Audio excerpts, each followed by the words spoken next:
ब्रह्म वररुद्र मरुद स्तुन्ति दिव्यै तस्मै देवै साङ पद्मकरं पनि गायन्ति सामगा ध्यान बस्तिद त्यत्र तेन मनसा पश्यन्ति योगिनी यस्यान्तन विदुर सुरासुर गण देवाय तस्मै नमः श्रीमन चन्दन चर्चित ज्वाला शुक्लम्बरा मालिका माला लङ्कृत कुण्डल प्रबिल सन्मुक्ता बलि शोभिता सर्वज्ञान निदान पुस्तक धरा रुद्र छिमाला करा वाग्देवी वदनं बुझे बसन्त मे त्रैलोक्य माता चिरम् कुमा करोति वाचल पङ्गु लङ्घयते गिरिं यत्कृपा तमः वन्दे परमानन्द माधवम् नमो भगवते तस्मै व्यासाय अमित तेजसे यस्य प्रसाद दक्ष्यामि नारायण कथा मिमाम नारायण नमस्कृते नर चैवे नरोत्तमः देवी सरस्वती व्यास तत जये मुन्द्रियेतसे। अथ चतुर्विश्वध्याय। कुमारजी आज्ञा गर्नुहुन्छ, हे अगस्त्य मुनि। त्यहाँ उपरान्त गोमा ब्रह्माण्डी धागोको लरिया लिएर चन्द्रज्योति नगरका बरईको घर गएर मेरा घरमा सप्तऋषि आएका छन्, तिनलाई खान दिन यो धागाको पान देऊ भनिन्। तब बरई भन्दछन्, हे गोमा ब्रह्माण्डी, पान कति छैन, भए जति सबै हिजै बेचिसके, नपत्याए हेर्नुहोस् भनेर छोपिराखेको पानको भाँडो उघारी देखायो। तब भाँडाभरि पान देखियो। यो के आश्चर्य भयो भनी चिन्ता गरी, हे गोमा ब्रह्माण्डी, यस भाँडाको पान हिजो नै बेचिसकेको थिए, सप्तऋषि आएका छन्, तिनलाई खान दिन भन्दा यस्तो भएको भनी बहुतै लाज मानी तिमी धन्य, त्यो धागो म लिन भनी आधा पान सुपारी समेत ऋषिलाई खान देऊ भनेर दियो। गोमा ब्रह्माण्डी मनमा आनन्द परी पान सुपारी लिई आउँदा सप्तऋषिहरूलाई देखिनन्। अरू थोक नभए पनि पानले पाहुना मानेर सम्मान गरुली भनेको पापिनीका हातको पान खानु पर्ला भनेर गएछन्। म धिक्कार रही छु भनी धेरै बेरसम्म खुबै विस्मात गरिरहिन्। केही मन शान्त भयो र हातमा कुचो लिएर पिर्का उठाई बढार्न लाग्दा ऋषिहरूले छाडी गएको द्रव्य देखिन्। त्यो द्रव्य पाएपछि ऋषिहरूले बताए झै पौष शुक्ल पूर्णिमाको दिनदेखि हात गोडाको नङ काटी स्नान गरी शुद्ध भई एक भक्त रही एक चित्त गरी मध्याह्न कालमा श्री महादेवको पूजा गरी रात परेपछि शून्य कोही नहुनाले ओछ्यान चर्खा उइटा मुख्यान्जी राखी श्री स्वस्थानी परमेश्वरीको कथा भन्दथिन्। यसो गर्दा चन्द्रज्योति नगरका गोठाला केटाकेटीले सुनेर घरको भित्तो च्याती चियाउन लाग्दा चर्खा उइटो धनु मुख्यान्जी राखी बरबराउन लागे कि गोमा ब्रह्माण्डीलाई देखेर, हे गोमा ब्रह्माण्डी, तिमीलाई के भयो, किन बरबराउँछौ भनी सोधे। तब गोमा ब्रह्माण्डी भन्दछिन्, हे बालक हो, सुन, सप्तऋषि आई श्री स्वस्थानी परमेश्वरीको व्रत गर भनी उपदेश दिएथे। त्यही व्रत गरी उनै ईश्वरीको कथा भनेको हो। बरबराएको होइन, मलाई रोग लागेको पनि छैन, बहुलाएकी पनि होइन। सुन्ने कोही नहुँदा ओछ्यान चर्खा उइटो र धनुहरूलाई सुनाएकी हुँ। यस्तो गोमाले भनेको सुनि गोठाला केटाकेटीहरूले आफूले दिउँसो खाजा खान भनी लगेको अन्न छाडी गए। त्यसरी सधैँ गोमाले भनेको कथा सुन्दथे र जो भएको लगेर दिन्थे। यसो गर्दा श्री स्वस्थानी परमेश्वरीको व्रतको प्रभावले गोठाला केटाकेटीलाई घाँस टाढा खोज्न जानु परेन, नजिकै नै पाउन थाले। गोमालाई पनि अन्न वस्त्र हुँदै गयो। तहाँ उपरान्त माघ शुक्ल पूर्णिमाको दिन सम्पूर्ण सामग्री तयार गरी एकचित्त भएर श्री स्वस्थानी परमेश्वरीको पूजा ध्यान गरी हातमा अर्घ लिई, हे ईश्वरी, मेरो पूजाले सन्तोष भई मलाई दुःखका समुद्रदेखि पार गर। फेरि मेरो पुत्र नवराज आफ्ना बाबुको खबर गर्न गएको चाँडै आइपुगोस्। हे निरञ्जन निराकार जगदीश्वरी श्री महादेवले भिक्षुक भएर दिएको श्रापको नाश गर। फेरि मलाई र मेरो पुत्र नवराजलाई हितभावले यस लोकमा सुख सम्पत्ति दिई रक्षा गर। हे दयामयी, तपाईको ध्यान सबै मेरो हृदयमा रहिरहोस्। हे जगदीश्वरी, यो ब्रह्माण्ड संसारका सृष्टि स्थिति संहार पालनकर्ता ब्रह्मा विष्णु महेश्वर रूप आदि अन्त्य नभएकी तिमीलाई कोटि कोटि नमस्कार छ। हे करुणामयी, तिम्रो महिमा वर्णन गर्न चतुर्मुख ब्रह्मा भए, शेष नाग भए, सरस्वती भइन्। यिनले पनि नसकेको म जस्ती स्त्री जातिले के गरी सकुली भनेर स्तुति गरी अर्घ दिइन्। त्यसपछि कोटि कोटि दण्डवत प्रणाम भन्दै प्रसाद झिकेर 8 रोटी अक्षता पान सुपारी फलफुल समेत यो मेरो पुत्र नवराजलाई भनेर पर सारिन्। 100 रोटी आफूले फलाहार गरेर रात्रिमा जागराम गरेर बसिन्। निकै रात गएपछि स्वस्तानी परमेश्वरीको व्रतका प्रभावले नवराज पनि टुप्लुक्क आइपुगे।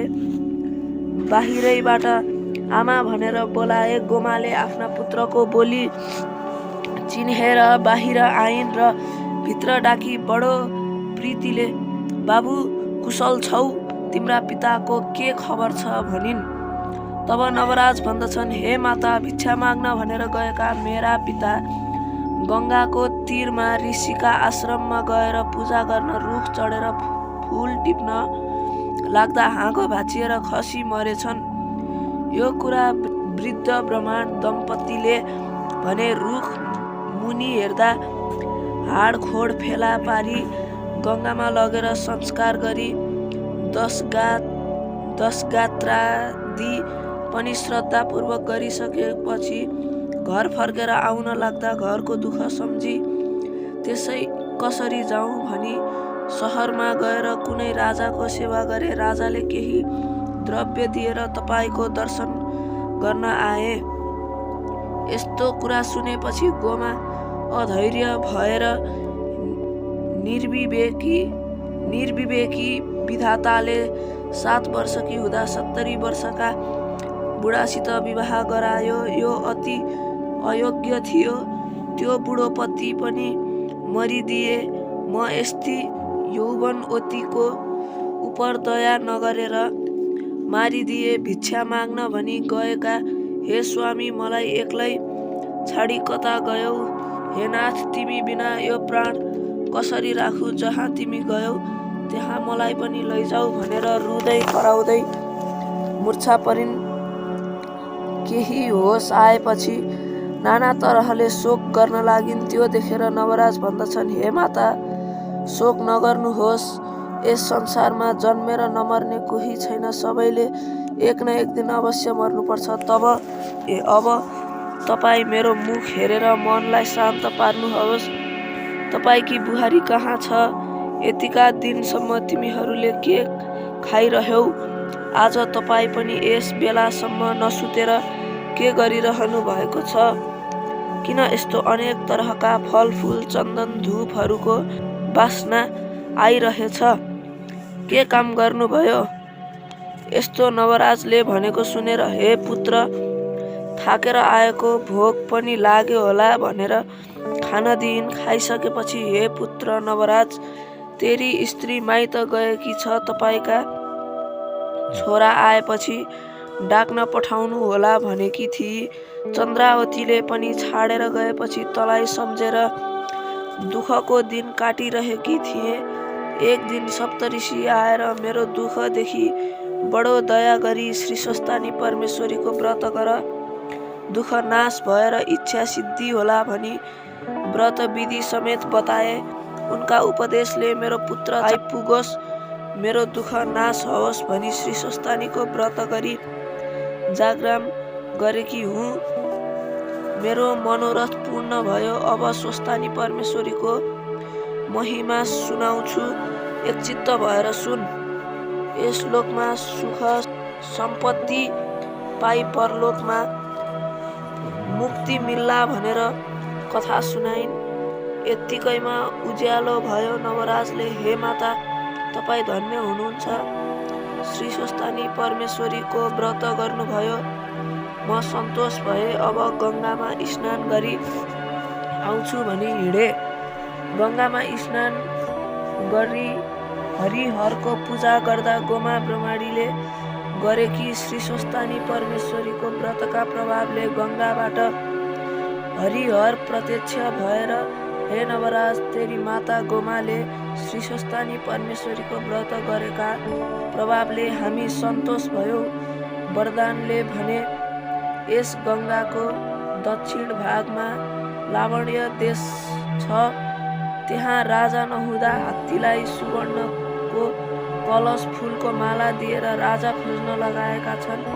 त्यहाँ जा, हात्तीमा हामी प्रवेश गरेर अभिषेक तँलाई दिलाउँला, राजा हुनेछस् भनेर वरदान दिए। तब नवराज हरिहरको स्तुति गर्दछन्। शङ्ख, कपाल, खप्पर लिएका, वनमाला, अस्थिमाला लाएका, द्वारका र श्मशानमा निवास गर्ने भएका, गरुड र वृष साँडे वाहन भएका, 2 र 3 आँखा भएका, बलि र दक्ष प्रजापतिको यज्ञ नाश गर्ने भएका, मेघ र हिमालय पर्वतका जस्तो वर्ण भएका, लक्ष्मी पार्वतीका स्वामी भएका, यस्ता तपाईँहरूले मेरो पाप हरण गर्नुहोस्। हे दयामय हरिहर, अनाथ भइरहेको यस्तो अकिञ्चनलाई दया गरी दर्शन दिनुभयो। मेरी महतारीको गर्भमा मैले बास लिएको जन्म सफल भयो। म धन्य रहेछु। तपाईँ कस्ता भने, दुष्टको नाश गरी साधुजनको रक्षा गर्ने, ब्रह्माण्ड संसारको सृष्टि गरी पाप पुण्यको साक्षी रूप भएकालाई कोटि कोटि दण्डवत छ। हजुरहरूको महिमा वर्णन गर्न सरस्वती, शेषनाग, ब्रह्मादि देवता पनि असमर्थ छन् भने म कसरी सकुला। सदैव तपाईँहरूकै भक्तिमा मेरो चित्त लागोस् भन्ने अनेक स्तुति गरेपछि हरिहर अन्तर्धान भए। तब नवराज ब्रह्माण्ड सूर्य जस्तो चहकिलो भएर घर आए। यस्तो तेजिलो छोराको मुहुडा देखेर गोमा भन्दछिन्, हे पुत्र, आज तँलाई अति तेजवन्त देख्दछु। कुरा ठिक हो वा मेरो चित्त गडबडिएर हो? देवराज इन्द्र जस्तै सुन्दर देख्दछु। यस्तो माताको कुरा सुनेर नवराज भन्दछन्, हे माता भनी स्नान गर्न जाँदा हरिहर प्रत्यक्ष भएर वरदान दिएको सबै कुरा सुनाए र तपाईँका तपस्याले म यस्तो भए भने। यस्तो पुत्र नवराजको वचन सुनि गोमा खुसी भएर मेरो पुत्र चाँडै आओस् भनेर व्रत गरेथे। राति त आइपुगिस्, तँलाई प्रसाद राखिदिएकी छु। लौला श्री स्वस्थानी परमेश्वरीले सदा तेरो कल्याण गरून्, तेरो पनि उनको भक्तिमा चित्त लागोस् भनी 8 रोटी, 8 अक्षता, 8 पान, 8 सुपारी सगुन समेत सबै प्रसाद दिएर हरिहरको कृपाले लावण्य देशको राजा भएस् भनेर कपालमा हात राखेर आशिष पनि दिइन्। नवराज पनि श्री स्वस्थानी परमेश्वरीको प्रसाद खाई माताका चरणमा साष्टाङ्ग दण्डवत गरी लावण्य देशतर्फ हिँडे। इति श्री स्कन्द पुराणे केदारखण्डे माघ महात्म्ये कुमार अगस्त्ये संवादे श्री स्वस्थानी परमेश्वर्याय व्रतकथायां गोमा स्वस्थानी व्रतकृतं नाम 24ध्यायः।